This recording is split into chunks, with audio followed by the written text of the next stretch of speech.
500 টাকা কইলাম।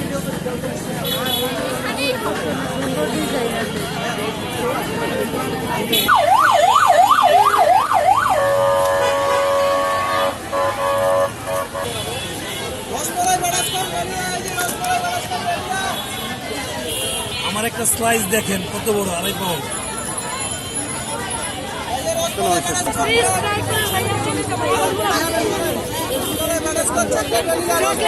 Chocolate original লন্ডনের থেকে আনা চকলেট। এটা ভ্যানিলা, আর এটা অরিজিনাল ম্যাঙ্গো এবং অরেঞ্জ দিয়ে করা, আর এটা বাটার স্কচ।